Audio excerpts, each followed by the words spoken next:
Assalamualaikum warahmatullahi wabarakatuh. Perkenalkan, nama saya Sausa Mesanti dari kelas B Manajemen Karyawan. Di sini saya akan menjelaskan tentang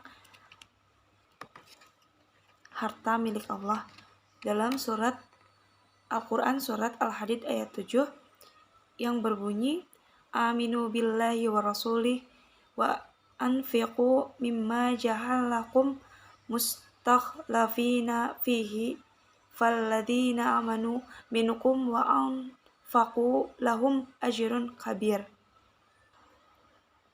yang artinya berimanlah kamu kepada Allah dan Rasul-Nya dan infakkanlah atau di jalan Allah sebagian dari harta yang Dia telah menjadikan kamu sebagai penguasanya amanah, maka orang-orang yang beriman di antara kamu dan menginfakkan hartanya di jalan Allah memperbolehkan pahala yang besar. Bahwa harta itu sebenarnya milik Allah, sedangkan manusia hanya memegang amanah atau pinjaman darinya. Sebagian yang telah dijelaskan oleh Al-Quran Al-Karim. Berimanlah kamu kepada Allah dan Rasul-Nya dan nafkahkanlah sebagian dari hartamu yang Allah telah meminjamkan kepadamu dari Al-Quran surat Al-Hadid ayat 7 ini. Allah pemilik harta benda karena Dia yang menciptakan dan yang menciptakan sumber produksinya serta memudahkan sarana untuk mendapatkannya. Bahkan Dialah yang menciptakan manusia dan seluruh alam semesta. Jadi, apa yang diberikan Allah kepada manusia dan karunia-Nya salah satunya adalah harta. Sehingga kekuasaan manusia atas harta itu hanya sebentar. Demikian juga tidak diperbolehkannya bagi manusia untuk menyibukkan dirinya dengan harta itu tanpa melibatkan keluarga dari pemilik aslinya, karena seluruh makhluk adalah keluarga Allah. Hal ini berarti ia telah melupakan kedudukannya dan fungsi harta itu sendiri. Imam Fakhruddin Ar-Razi mengatakan dalam tafsirnya, sesungguhnya orang-orang fakir itu adalah keluarga Allah dan orang-orang kaya itu yang menyimpan harta Allah, karena harta yang ada di tangan mereka adalah harta Allah. Seandainya harta Allah Subhanahu wa Ta'ala tidak memberikan harta itu di tangan mereka, niscaya mereka tidak memiliki sedikit pun harta itu.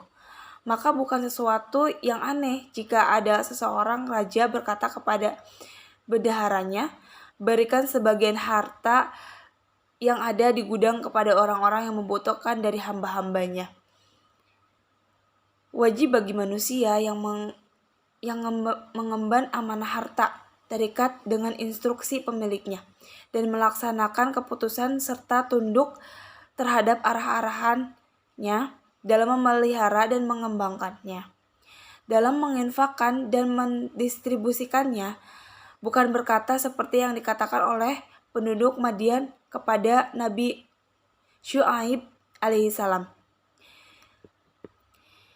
Islam telah menegaskan bahwa harta adalah milik Allah Subhanahu wa Ta'ala yang diberikan kepada siapa saja yang Allah kehendaki dari para hambanya.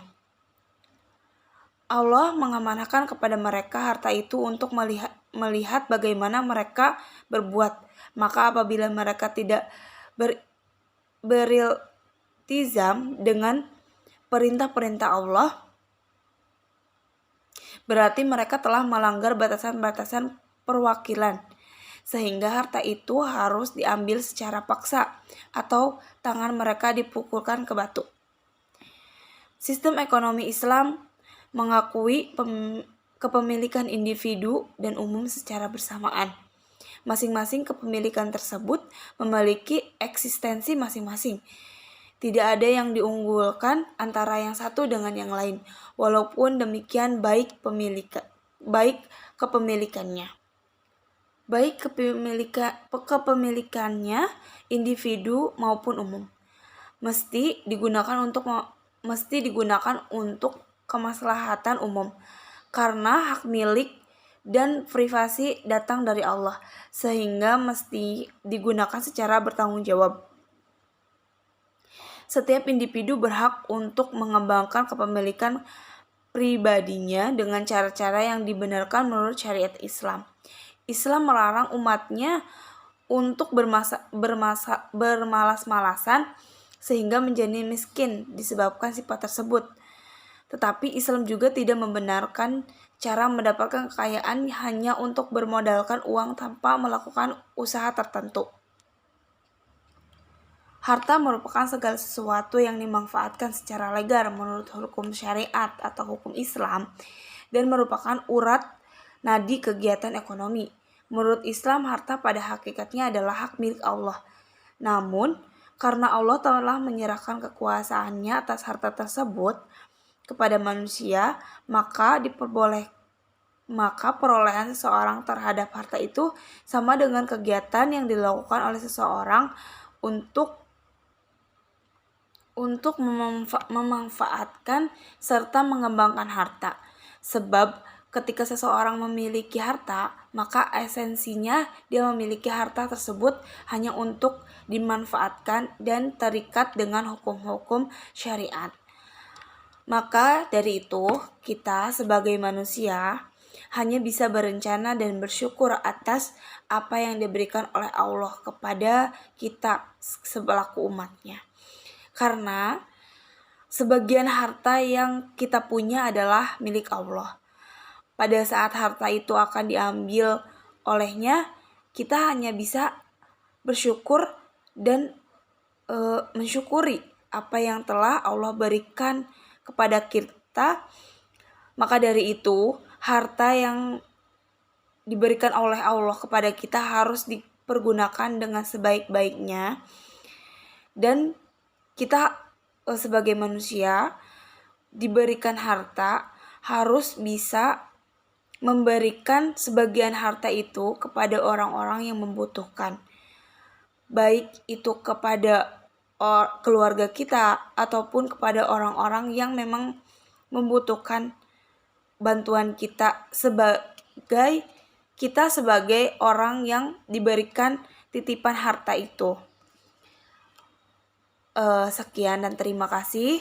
Mohon maaf bila ada kata-kata salah atau tidak ada pada tempatnya. Wabillahi taufiq wal hidayah. Wassalamualaikum warahmatullahi wabarakatuh.